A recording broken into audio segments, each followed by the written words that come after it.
if you want to support the show, any of the shows, either this or whichever show, I'm not on right now because this is just a blanket ad for all of them, and the website, you can go to bewareofspoilers.com. In the description for any of the episodes of Beware of Spoilers, there is the option to donate. If you don't want to donate that way, you can donate directly through the website. We do have that, mwpnews.com. And if you don't want to support that way, then going to mwpnews.com will help out because we have ads there. We don't want to keep it, where there's a lot of ads. There's a few ads. But the point is we want to make it so that way, we can sustain this for the long term. If people donate, we're never going to paywall anything, I don't think, as of right now. But if people, start donating, we'll start doing cooler and cooler stuff. Like donations are how we get to cover stuff like Tribeca and other, film festivals. And, we may be able to bring on more people to help out. So if you want to help out the show and you want more content from us, by all means, even just going and giving us a 5-star rating on Spotify helps out a lot. But that's it. That's the only ad we'll have on the podcast ever. But here's whatever podcast you're going to be listening to.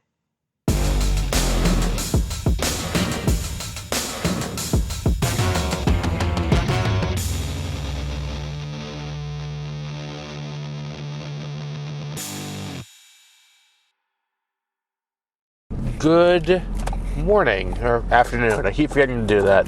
And welcome to Beware of Spoilers. I am Adam. We're here today to talk about the finale of The Acolyte. A TV show that has been the subject of a lot of, I think, consternation. No more, I think that is a word. I think it's the right word. Because a lot of people were pissy about this show.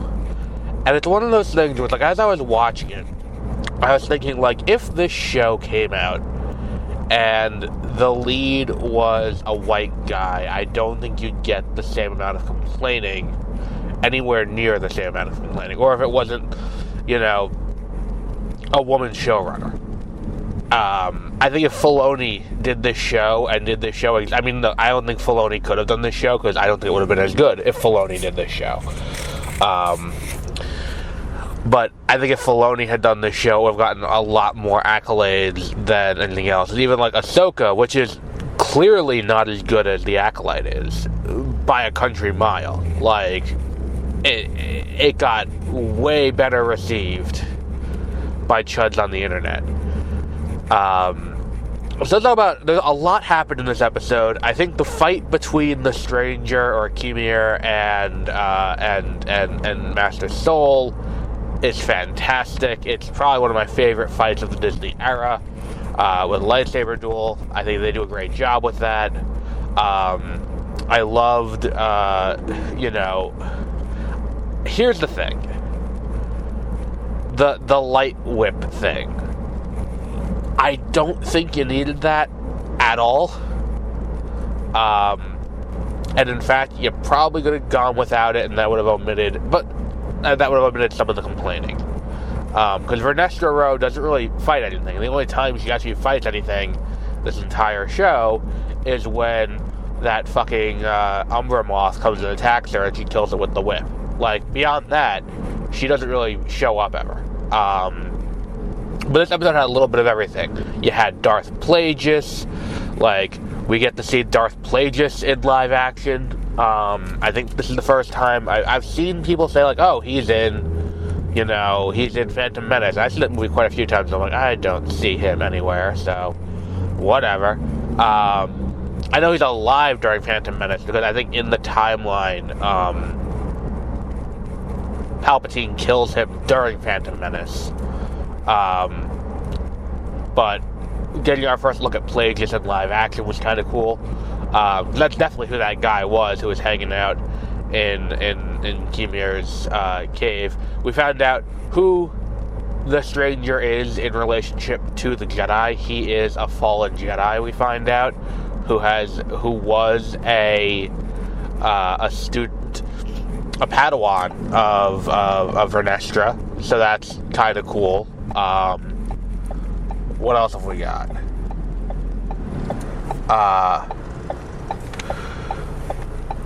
What the fuck is that guy doing over there?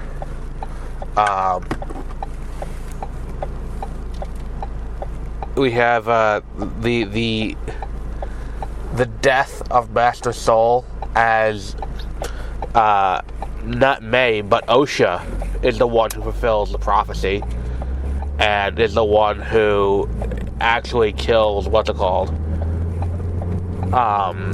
actually kills, Master Soul, the last Jedi without a weapon,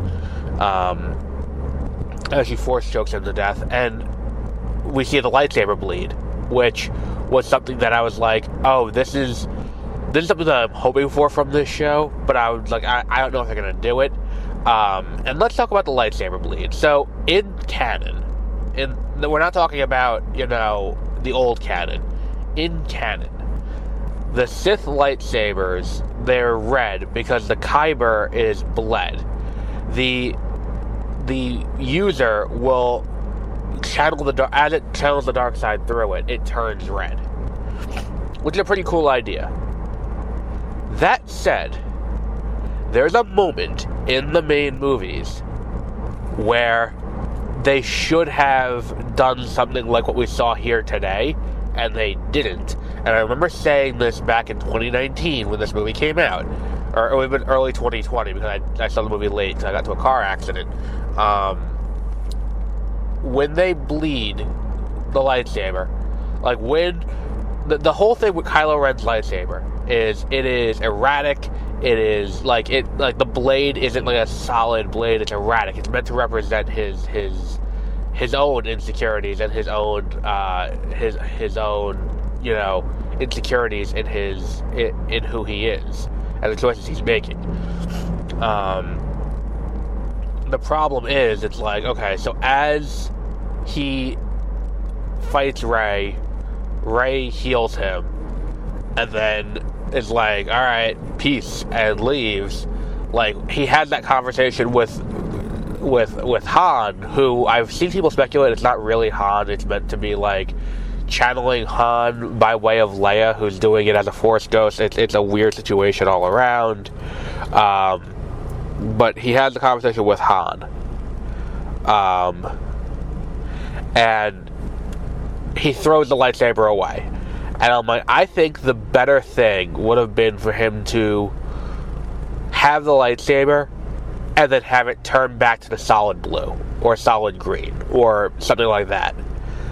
Because, like, we get through this movie and it's like the lightsaber that he has throughout the entire thing is kind of iconic in a way. The fucked up kind of crossguard lightsaber, that is Kylo Ren's lightsaber. Like, when he's lost all the doubt and he is resolved to do what he's going to do, that should just turn solid blue. And that is what this is here, where it's like she bleeds the lightsaber, not intentionally, but as she's using as she's choking out Soul, she's committing fully to the dark side, and the lightsaber is turning from blue to red. And you can see on Kimir's face, like, holy fuck, like, it's great. Like, that whole thing is a great sequence. And I think, too, the other thing is, people were complaining before the show started, like, how does this fit into the existing canon? And I said, from the onset, in episode 1, Vernestra Rwoh kind of explains that. Where it's like, Kai Adi Mundi says, we haven't seen a Jedi or a Sith in however many years. We haven't seen a Sith in millennia. That's the exact quote. And when he says that, it's like, but he's here and he sees this. And Vernestra Rwoh, very early on, says, look, the issue is the Senate wants oversight over the Jedi. The Senate wants oversight. And there's a great scene with David Harewood. I was not expecting to see in the show. David Harewood, Martian Manhunter himself, shows up and has a conversation with Vernestra Rwoh and kind of lays out the argument against the Jedi as a senator. And he's like, look, here's the problem. The Jedi are masquerading as religion, but they just have the power. And they're protecting us from something that we can't define. So how do we know that they're actually doing it? Like, So this is why the Republic wants to. There's a sect of the Republic that wants to overset over the Jedi. Plus, there's the whole incident that happened a couple hundred years or 100 years earlier with the Nihil incident. So, all of that said, I think it all kind of makes sense as to why they cover this up. And then you get to the end of the episode, and it's a full-on cover-up. They're making no effort to explain what happened, and you're in a situation where it's like they're just like, okay, we're gonna let this happen. Which is, this I think is the moment. We talk about this show being a transition from the High Republic to the fall of the Republic. This is the moment that transition happens. It's the moment that Vernestra Rowe makes the choice to be like, yes, he's still out there. My old apprentice is still out there, powerful in the dark side. I know he did all this. And I know that because he did all this, he could probably do it again. I'm going to blame it all on Soul, because the Jedi's power is more important than anything else. The Jedi's power comes before all else. And it's because of, and that is the moment that fundamentally the Jedi change. And that is a big moment that we get to see in this show. And it is fundamentally the moment where we transition into the Jedi are more concerned with maintaining their own power. It's the thing that Dooku spoke about. It's the thing that we've seen it several times. And it's why they've played this long game, the Sith. We talk about, there's the Bene Gesserit quote from the Reverend Mother at the end of Dune Part 2. Is that the end of Dune Part 2? Our plans are measured in centuries. That's kind of what the Sith are. In that moment, they're laying all the groundwork for the Jedi to destroy themselves. They have done everything in their power. They're going to continue what they're doing. They're just going to operate in the shadows. They're not going to, get too big or anything. I think that the next season, or I don't know how many seasons they're doing, I think they're doing 3. By the end of this show, both, I think May ends up dying. I think that, what's his name ends up dying too, the Stranger, or Kimir, or whatever we're calling him, Bene Gesserit, and whose name I'm definitely butchering every time I say it, but he ends up dying, but Plagueis is still around. Because they're not looking for the full answer, they're just looking to handle this issue and be like, okay, we handled it, let's move on. I think this is a great show for that reason, because I think it perfectly outlines exactly every bad decision of the prequels in one moment. One singular decision does all the same in terms of, showcasing exactly why the Jedi fail, for lack of a better word, when the Sith finally get around to get their plan in motion to sink the Jedi. It's genius, in a way, what the Sith's plan is. And it's also how, and I think it's too, I would not be shocked, because the way it's played in the episode, Plagueis never interacts with anyone. Plagueis is just hanging out in the butthole in what's it called on whatever that planet is where they mine the cortosis. Like that, he's just hanging out there. So because he's hanging out there, it's like he's seeing what the Stranger's plan is, and he's seeing all that. He's hiding in the shadows, which is what he does, and what the Sith do. They hide in the shadows. This is the most overt they've gone, but there he is. Now, is it possible, too, that, that's the thing, is that it's not defined. It's not defined what the role is of Plagueis in this episode. But could it be he's the master? That could be the case. And next season, we could see Plagueis in a more active role with May and with Osha and Kemir. That would be cool, because that's the thing, is that it's like, as it stands right now, I don't think there's any character that would brand Plagueis Darth Plagueis. Like, I don't think that's something that would happen in this show, because I don't think Kemir cares about those things.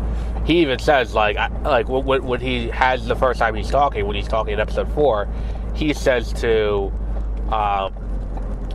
Soul, he's like, I guess I'm what you'd call a Sith.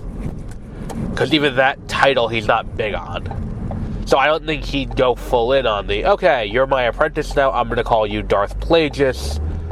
Let's just move on from there. I don't think that's the case. I think this is I think this is a clear, I think Plagueis is the puppet master here.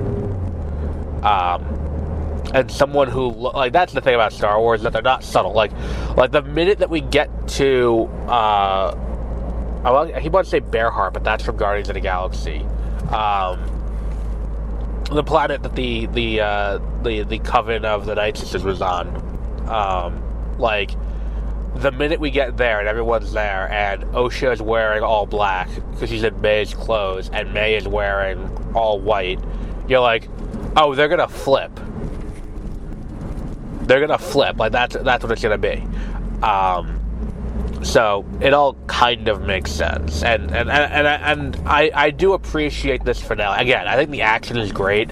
I think that my big issue is, like, it has one of the more ridiculous action sequences, kind of bookended by the fantastic fight between the Stranger and Soul. But I think that putting it there was a little weird. I don't need to see this fight, this physical altercation between May and Osha. I don't think there was enough there for that. I think that you could have omitted that entirely and not really missed too much.